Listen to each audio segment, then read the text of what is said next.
शुभ संध्या बच्चों, कैसे हैं आप सभी। जैसा कि मैंने कहा था कि बहुत जल्दी आप लोगों का हिंदी का पूरा सिलेबस जो है व्याकरण का वो कंप्लीट करा दूंगी। तो इसके साथ ही मैं अगली वीडियो में लेकर आ गई हूँ शब्द, वाक्य तथा पदबंध। इसके पहले हम लोगों ने भाषा और वर्ण पढ़ लिया है, ठीक है।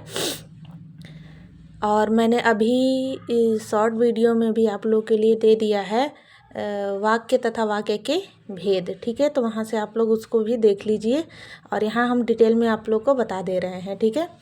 चलिए हम लोग जानते हैं कि शब्द किसे कहते हैं, ठीक है। तो यहाँ पे लिखा हुआ है वर्णों के मेल को शब्द कहते हैं, ठीक है। जो शब्द हैं अर्थ के आधार पे सार्थक और निरर्थक दो तरह के होते हैं और उत्पत्ति के आधार पे देशज, विदेशज, तद्भव, तत्सम ये सब शब्द होते हैं, ठीक है। चलिए ये आपके बुक्स में दिया होगा, ये आप लोग पढ़ लीजिएगा। बस मैं आप लोग को लास्ट टाइम में रिमाइंड करा रही हूँ, ठीक है। तो आप लोग बस इसको सुन के इसीलिए छोटे छोटे वीडियो दे रही हूँ, ठीक है। चलिए अगला है वाक्य। वाक्य शब्दों के जो सार्थक समूह को वाक्य कहते हैं। वाक्य के दो अंग होते हैं, उद्देश्य और विधेय, ठीक है। उद्देश्य वाक्य का वह भाग होता है जिसके बारे में कुछ कहा गया हो, ठीक है। और जो कहा जाता है वो विधेय होता है, ठीक है। अगला है वाक्य के प्रकार। तो वाक्य में हम विभेद दो आधारों पर करते हैं, रचना के आधार पे और अर्थ के आधार पे, ठीक है। तो रचना के आधार पे हम सबसे पहले देख लेते हैं। रचना के आधार पे वाक्य जो हैं तीन प्रकार के होते हैं, सरल वाक्य, संयुक्त वाक्य तथा मिश्र वाक्य, ठीक है। सरल वाक्य किसे कहते हैं? जिस वाक्य में एक मुख्य क्रिया हो, ठीक है। जैसे बच्चे मैदान में खेलते हैं, वह अच्छा लड़का नहीं है, वह अच्छी लड़की है, वह गा रहा है, ठीक है। तो इस तरह के जो वाक्य हैं वो सरल वाक्य कहलाते हैं, ठीक। अगला है संयुक्त वाक्य, जहाँ दो या दो से अधिक वाक्य योजक शब्द से जुड़े हों, ठीक है। योजक शब्द किसे कहते हैं? जैसे और, तथा, या, व। नीचे मैं बताऊंगी कौन कौन से शब्द हैं, ठीक है।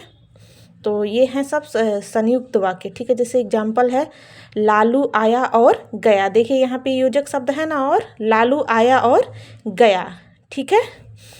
उसके बाद से वह स्कूल गया और पढ़ाई की, ठीक है। इसको हम अगर सरल वाक्य में बोले तो कैसे होगा? वह स्कूल जाकर पढ़ाई किया, ठीक है। वह स्कूल जाकर पढ़ाई किया, ठीक है। अगला है हमारा मिश्र वाक्य। क्या है? मिश्र वाक्य।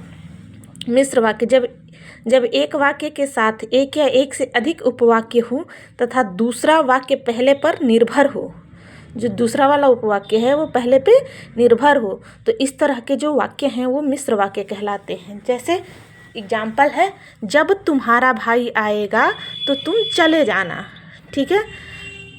दूसरा एग्जाम्पल है उसका कहना है कि हमें चले जाना चाहिए, ठीक।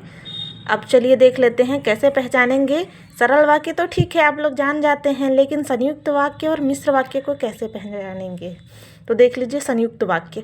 संयुक्त वाक्य के लिए ट्रिक है, जहाँ भी वाक्य में आपको दिख जाए और, तथा, एवं, लेकिन, किंतु, परंतु, ठीक है, या, अथवा, इसलिए, बल्कि, पर, अतः, तो वहाँ संयुक्त वाक्य होगा, ठीक है।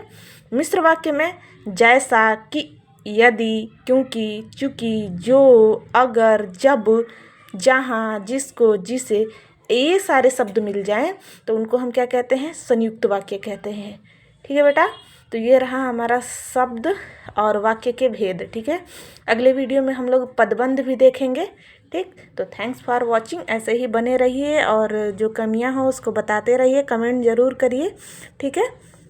Thanks for watching, bye bye, मिलते हैं अगले वीडियो में।